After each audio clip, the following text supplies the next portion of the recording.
Hey, it's Central Valley Business. I'm your host, Steve Walling, and my guest for this segment is Karen Roseberry, candidate for U.S. Senate from the Republican Party. Karen, how's it going today?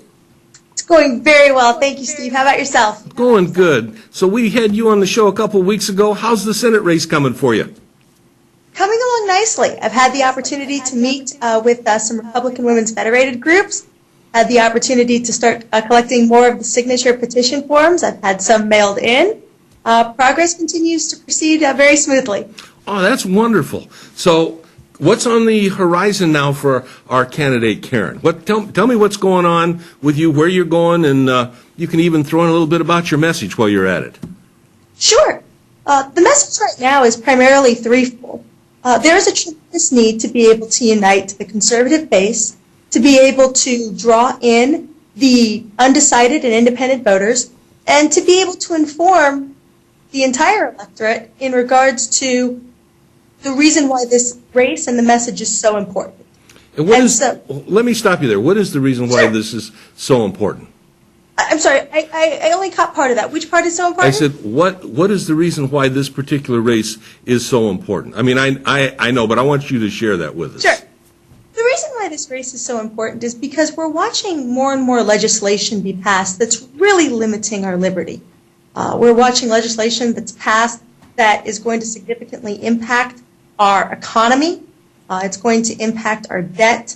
It's going to impact our future. And as I continue to teach during the week and then continue to see the students that are in classrooms, we really, really need to do better for them. Yes, we do. And so, Senator Karen, what do you plan to bring to the table?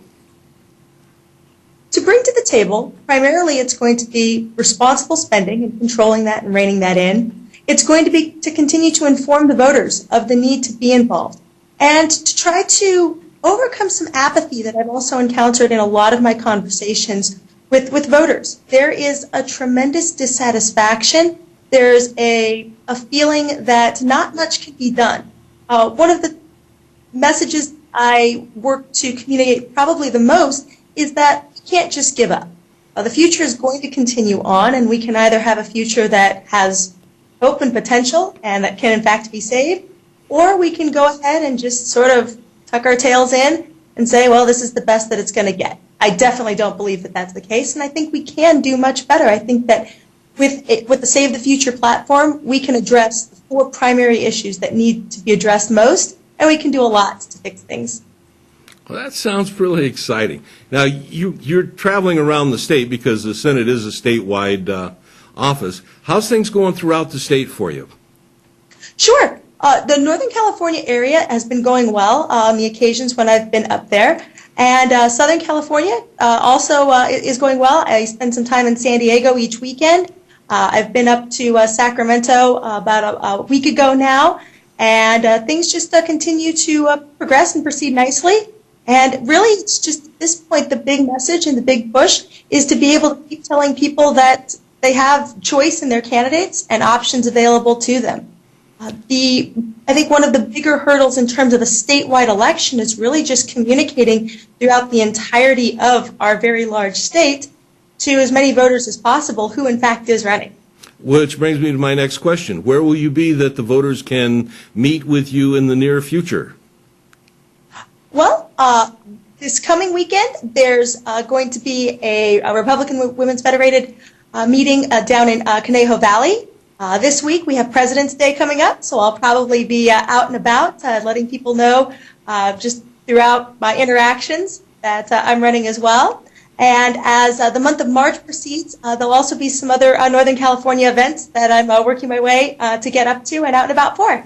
Karen, is there a web page or a Facebook page where you have these particular events listed that someone can go check out so that they can show up and meet you? Absolutely.